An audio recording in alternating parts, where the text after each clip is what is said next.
This morning, President Biden calling for a suspension on the federal gas tax until the end of September, though acknowledging it will not fix the problem. This morning, first hoping to give some degree of relief to Americans at the pump this afternoon. President Biden is expected to call on Congress to suspend the federal gas tax for 3 months. He's also expected to ask states to suspend their own gas taxes and for oil companies to boost refining capacity. The administration estimates the moves could lower gas prices by at least $1 a gallon if they can get it all through Congress. But I should say, this faces steep opposition from some on Capitol Hill, even from some of the president's own party, and members of the administration have even conceded there are significant downsides to do this, Jim.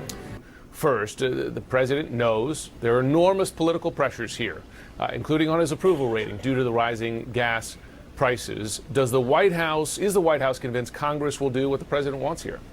First, President Biden pushing Congress to give Americans a break from the federal gas tax to bring down gas prices, while some are questioning whether the temporary relief might lead to long-term consequences.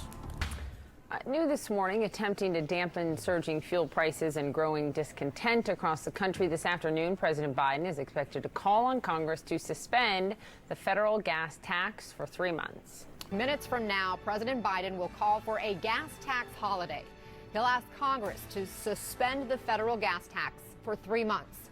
He says it will provide some relief to Americans battered by record high gas prices. This move would shave off about 18 cents per gallon of gas and 24 cents per gallon of diesel. But the move faces a skeptical Congress. Would this really help? Or is it just a ploy for political mileage? And President Biden will have to counter this dismal dismissal, I should say, by then candidate Barack Obama in 2008. We're arguing over a gimmick to save you half a tank of gas over the course of the entire summer, so that everyone in Washington can pat themselves on the back and say that they did something. Well, let me tell you something. This isn't an idea designed to get you through the summer. It's an idea designed to get them through an election. Also tonight, President Biden is now calling for a 3-month suspension of gas taxes.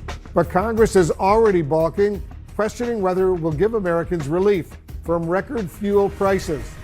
Coming up, President Biden calls on Congress to pass a federal gas tax holiday. But will it really make a difference to what Americans are paying at the pump? We'll have a closer look when we come back. Tonight, lawmakers, including top Democrats, are balking at President Biden's call for a 3-month suspension of the federal gas tax as Americans have been paying record prices at the pump.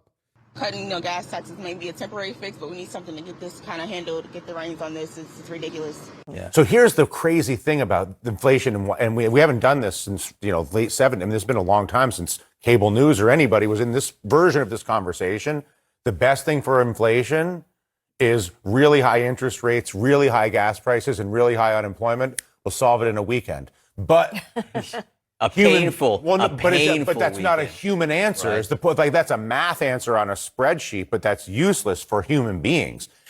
Trump was shameful for America, and Boris is shameful for us. Yeah, I couldn't agree more. I've always been very proud of being British, and I'm starting to feel less proud of actually the country I come from.